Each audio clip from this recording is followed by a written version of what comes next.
ఆ రోజు ఆడు హాస్పిటల్ బెడ్ మీద ఉన్నాడు. ఆడు బ్రతకాలంటే 6 లక్షలు కట్టాలన్నారు డాక్టర్. సరే, ఇప్పుడు 6 లక్షలు కావాలి. అటు ఇటు పోరాడాం. ఆడిని ఈడిని అడిగాం. చివరికి 6 లక్షలు కట్టిన తర్వాత ఇంకో 5 లక్షలు కావాలన్నారు. మళ్ళీ అటు ఇటు తిరిగాం. ఆడి దగ్గర ఈడి దగ్గర సర్దాం. మళ్ళీ అవి కట్టిన తర్వాత ఇంకో 10 లక్షలు కావాలి. ఆ 10 లక్షలు కడితేనే ఆపరేషన్ జరుగుతుంది. ఇప్పుడు దాకా కట్టిన డబ్బంతా ఆపరేషన్కి పేషెంట్ని రెడీ చేయడానికే సరిపోయినాయి అన్నారు. సరే, డబ్బు అవసరమే. కానీ ఇలాంటి సిచ్యువేషన్లో ఆ అవసరం ఉన్న డబ్బు నీ దగ్గర లేనప్పుడు, అడగాల్సిన వాళ్ళ దగ్గర అంతా అడిగేసి అక్కడ కట్టేసినప్పుడు, ఇంకొక్క ₹10 కూడా ఎక్కడ పుట్టినప్పుడు,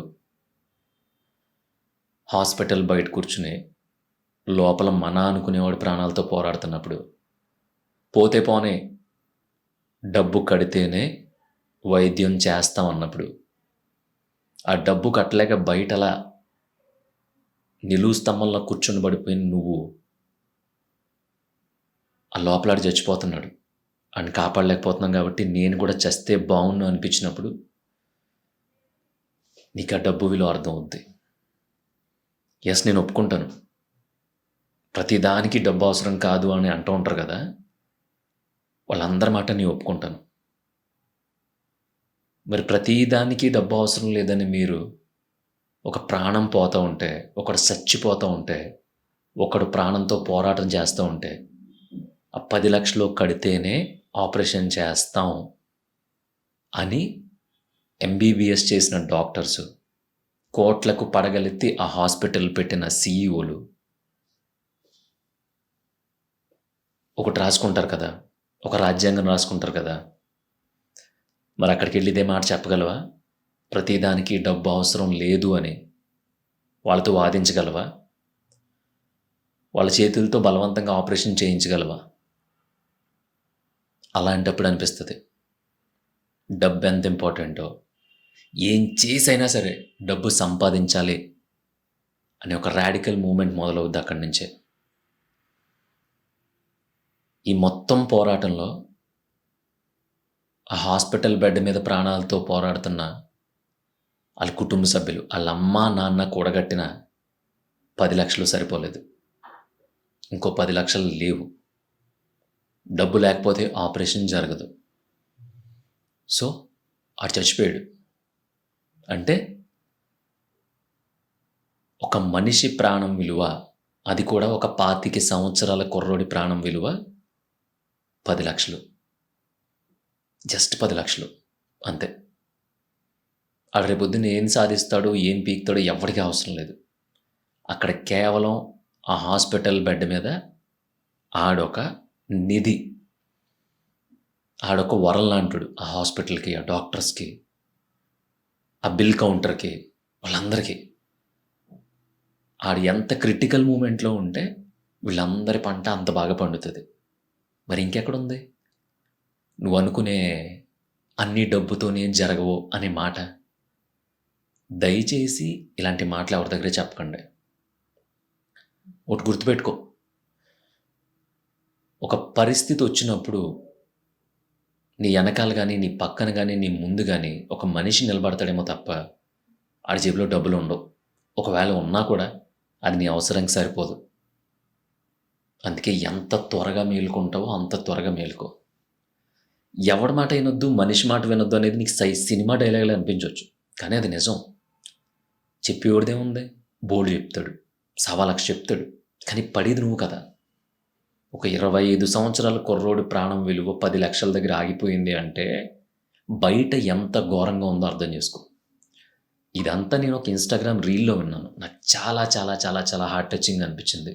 హార్ట్ టచింగ్ కాదు, అదేదో చూసి ఎమోషనల్ అవ్వడానికి, చూసి మోటివేట్ అవ్వడానికి కాదు, ఒక జీవితం కనిపించింది. ఒక చిన్న సైజ్ కాదు, ఒక 200-300 కోట్లు పెట్టి తీసిన సినిమా కనిపించింది ఆ 1 మినిట్ రీల్లో నాకు.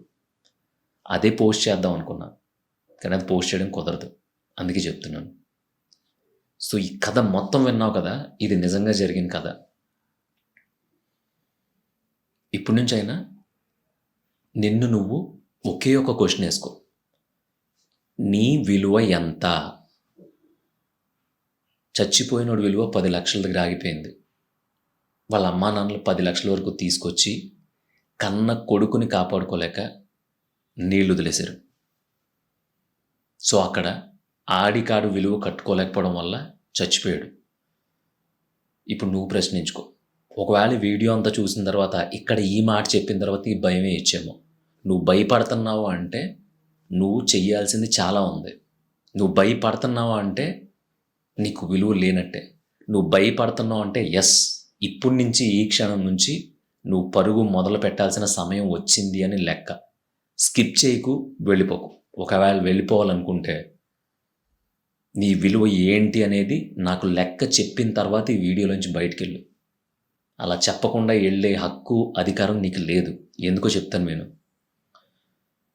ఇప్పుడు నేను అడిగే క్వశ్చన్కి కామెంట్ చేయి. నీ విలువ ఎంత? ఇప్పటికిప్పుడు నిన్ను ఒక రోడ్డు మీద కట్టేసి ఏ పాపం పుణ్యం తెలియని నిన్ను సిబిఐ ఆఫీసర్స్ అందరూ చుట్టుముట్టేసి జైల్లో పెట్టి నువ్వు 30 కోట్లు స్కామ్ చేసావు, నా దగ్గర ప్రూఫ్ ఉంది, ఆ 30 కోట్లు కట్టెళ్ళు అంటే నీ వెనకాల వచ్చేవాడు ఎవడు? 30 కోట్లు తీసే 30 లక్షల కట్టెళ్ళు అంటే నీ చుట్టూ వచ్చేవాళ్ళు ఎంతమంది? మీ ఇంట్లో వాళ్ళతో సహా. అప్పుడు అర్థమవుద్ది నీ విలువ ఎంతో. అక్కడ నువ్వు చెప్పేది ఎవడో ఎండో. అక్కడ నీ వెనకాల పెట్టిన, నీ ముందు పెట్టిన ఆ ప్రైజ్ మనీ, అంటే నువ్వు చెయ్యని తప్పు అయి ఉండొచ్చు, చేసిన తప్పు అయి ఉండొచ్చు, అసలు నీకు ఏ సంబంధం లేకపోయి ఉండొచ్చు, అక్కడ నీ విలువను లెక్క కడతారు. రే ఆడు మంచోడురా, ఆడికి ఏం తెలియదు, వదిలేయండి అంటే ఎవడో వదలడు. ఆడి మంచోడురా, పాపం తినడానికి తినలేదంట, పెట్టండి అంటే 1 రోజు 2 రోజులే పెడతారు. రే ఆడు మంచోడురా, పాపం చెయ్యి ఇరిగిపోయిందంట, ఏం లేదు ఒక 20 లక్షలు పెడితే చెయ్యి మొత్తం సెట్ అయిపోద్దంట, లేదంటే చెయ్యి తీసేస్తారంట అంటే ఎవడో సాయం చేయడు.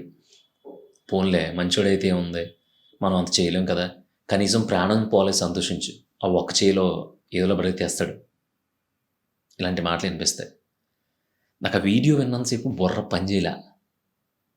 నా విలువ ఎంత అనేది నేను లెక్కేసుకున్నాను. ఆ లెక్క తేల్చే పనిలో ఉన్నాను. So I'm happy. నాకు ఈ విషయం ఇప్పుడు ఒక 7-8 సంవత్సరాల క్రితమే తెలిసి నాకు ఈ విషయం, నా విలువ ఎంత, నేనేంటి అనేది. సో దయచేసి తిరిగిన తిరుగుళ్ళు చాలు, చేసిన సావాసాలు చాలు, ఎలగబెట్టింది చాలు. ఇప్పటి నుంచి ఈ క్షణం నుంచి ఈ వీడియో చూసిన తర్వాత నీ మనసులో భయం మొదలైతే మాత్రం ఎస్, నువ్వు కరెక్ట్ పాయింట్లోనే ఉన్నావు. భయపడు. భయపడుతున్నావు అంటేనే నీ విలువ ఇప్పుడున్న విలువ కాదు, అంతకు మించి నువ్వు ఏదో క్రియేట్ చేయాలి, నీ విలువను పెంచుకోవాలి. నీ విలువ పెంచుకోకపోతే మాత్రం గొప్పగా 1990 ఆ టైంలోనే ఇన్కమ్ ట్యాక్స్కి డబ్బులు కట్టిన సావిత్రి గారు ఉన్నారు కదా, ఆవిడే హాస్పిటల్ వరండాలో చనిపోయింది. బోడి నువ్వు నేను ఎంత? ఇప్పుడు ఎంత చేసేది, ఎంత పోరాటాలు చేసేది, ఎంత సక్సెస్ గురించి తాపత్రయపడిపోయేది, ఎంత వ్యాపారం చేసేది, ఎంత పని చేసేది, ఎంత చదువు చేసేది, ఇన్ని ఉద్యోగాలు చేసేది దేనికి? ప్రశాంతంగా చచ్చిపోవడానికి. మరి డబ్బు నీకు దేనికి అవసరం? బ్రతకడానిక? కాదు. ఇది ఎవరన్నా చెప్పుంటే తప్పు. బ్రతికించుకోవడానికి. రేపొద్దున్న ఏమైనా చిన్న సిచ్యువేషన్ వచ్చినా సరే మనల్ని మనం బ్రతికించుకోవడానికి కావచ్చు, మనకు కావాల్సిన వాళ్ళని బ్రతికించుకోవడానికి కావచ్చు, డబ్బు ఖచ్చితంగా అవసరం. ఇక్కడ అందరూ అనుకుంటారు లగ్జరీ కోసం, కావాల్సిన ఫుడ్ తినడం కోసం, కారు కొనడం కోసం, బైక్ కొనడం కోసం, బట్టలు కొనుక్కోవడం, సవా లక్ష చెప్తారు. ఎవరి ఈక్వేషన్స్ అక్కడికి ఉంటాయి, కానీ ఫైనల్గా ఒకే ఒక్క ఈక్వేషన్ ఉంటుంది, అది ప్రతి ఒక్కడికి వర్తిస్తుంది. అక్కడెక్కడో టాప్ లెవెల్లో కూర్చున్న బిలియనీర్ దగ్గర నుంచి మొదలుపెట్టి ఇక్కడ కూర్చుని మాట్లాడుకుంటున్నాను నువ్వు నేను, ఆ ఈక్వేషన్కి ఏం తక్కువ కాదు. డబ్బు బ్రతికించుకోవడానికి కావాలి, బ్రతకడానికి ఎదులో బ్రతికేయచ్చు. రోజు ఒక పూటే తిన్నా చచ్చిపోవు, రోజు ఒకే షర్ట్ కట్టుకుంటే ప్రాణాలు పోవు, కానీ ప్రాణాలు పోయే టైం వచ్చినప్పుడు మాత్రం బ్రతికించుకోవడానికి డబ్బు చాలా చాలా అవసరం. అలాంటి సిచ్యువేషన్లో కొంపలోళ్ళు కూడా ఏమీ చేయలేరు. ఇదంతా చెప్పేది ఇప్పటికైనా లైఫ్ స్టైల్ మార్చమని.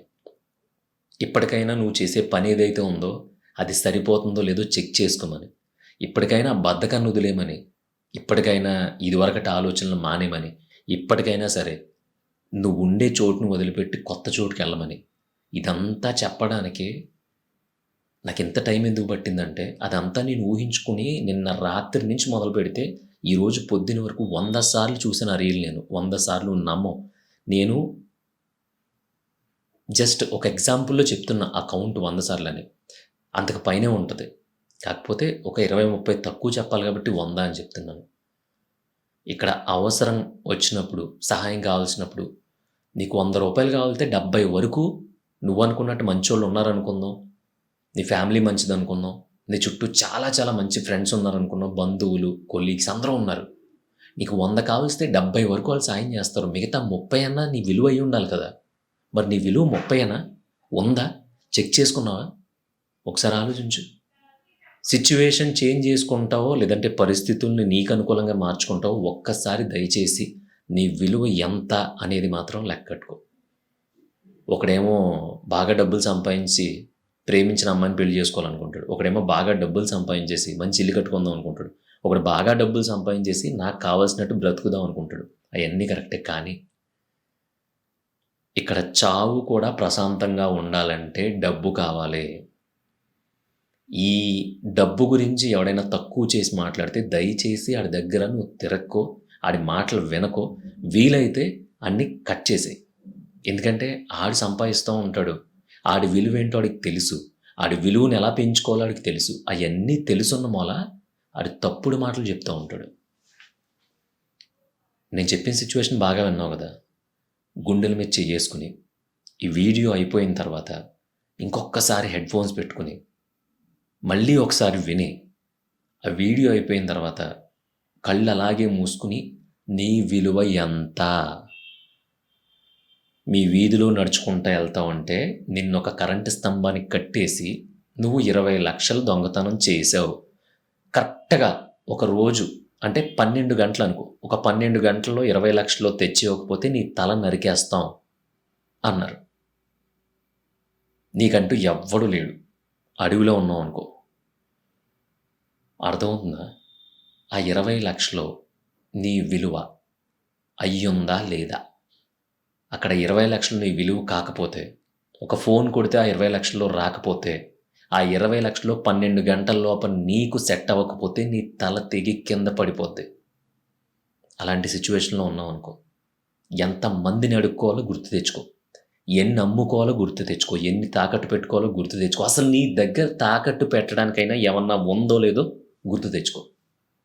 ఏమీ లేవనుకో, తల తెగి కింద పడిపోతేనే బావుండేది అనిపిస్తది. యాజ్ ఎ వెల్ విషర్‌గా ఒక 2,00,000కి పైగా ఫ్యామిలీ ఉన్న నా సబ్స్క్రైబర్స్ అందరికీ చెప్పేదేంటంటే, మీ విలువను పెంచుకోండి. మీ విలువని పెంచుకున్న తర్వాత మాత్రమే ఇచ్చులకి, సోకులకి, ఆడంబరాలకి, పెత్తనాలకి ఎళ్ళండి. అంతవరకు అన్నీ మూసుకొని, మీ పని మీరు చేసుకొని, మీ విలువని పెంచుకోండి. ఎందుకంటే ఇక్కడ బ్రతకడానికి డబ్బులు కావాలి. దానికంటే ముఖ్యంగా బ్రతికించుకోవడానికి డబ్బులు కావాలి. ఇది నీకు అర్థం అవ్వకపోతే ఈ జన్మలో నువ్వు సుఖంగా చచ్చే ఛాన్స్ ఉండదు. గుర్తుపెట్టుకో.